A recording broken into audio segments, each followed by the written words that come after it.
নিষেধাজ্ঞা অমান্য করে মহাসড়কে পাল্লা দিয়ে চলছে 3 চাকার বাহন। নাকের ডগায় অবাধে চলাচল করলেও নির্বিকার পুলিশ প্রশাসন। এতে প্রায়ই ঘটছে ছোট বড় দুর্ঘটনা। এ ব্যাপারে ব্যবস্থা নেওয়ার দাবি জানিয়েছেন সচেতন মানুষ। আরও জানাচ্ছেন মোহাম্মদ ওয়ালিউল্লাহ।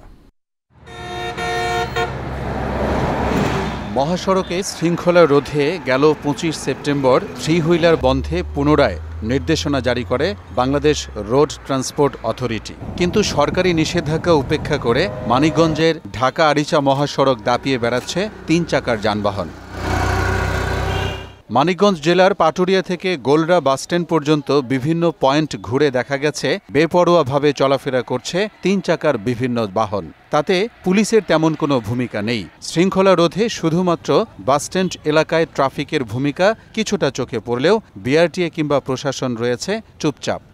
অটো রিক্সা এগুলা মেন রাস্তায় উঠলে আমাদের অনেকটা সমস্যা হয়। ওরা তো কমান মানে না, হরেন দিলেও না, বাইচা পায় না। বড় গাড়ি চালানো কষ্ট হয়। পুলিশ লাইনে যে কাটাটা হুট করে রানিং ঘুরান দিছে, মনে করলেন আমি যদি খালি সচেতন না থাকতাম তাহলে উইরা গেত কই গেত তার ঠিক নাই। বাস চালকদের সাথে কথা বলতেই জানালেন পুলিশের তেমন তৎপরতা না থাকায় মহাসড়কে 3 হুইলারের সংখ্যা দিন দিন বৃদ্ধি পাচ্ছে। দাবি জানান যেন দ্রুত 3 চাকার যানবাহনগুলো নিয়ন্ত্রণে আনতে প্রয়োজনীয় ব্যবস্থা নেওয়া হয়। নিয়ন্ত্রণ করার লোক নাই।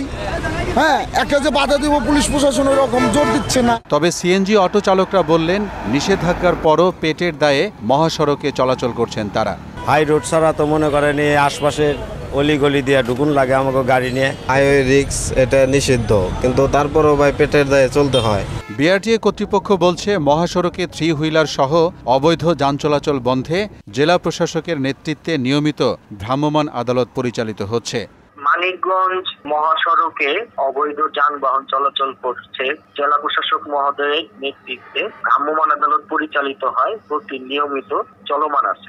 আর পুলিশের পক্ষ থেকে জানানো হয় সড়কে 3 হুইলার চলাচল বন্ধে যথাযথ কাজ চলছে এবং তাদের বিরুদ্ধে আইনগত ব্যবস্থা নেওয়া হবে। ট্রাফিক থেকে এটা সক্রিয় আছে এবং যাতে 3 হুইলারের বিষয়ে যথাযথ পদক্ষেপ নেওয়া যায় সেজন্য আমরা কাজ করছি।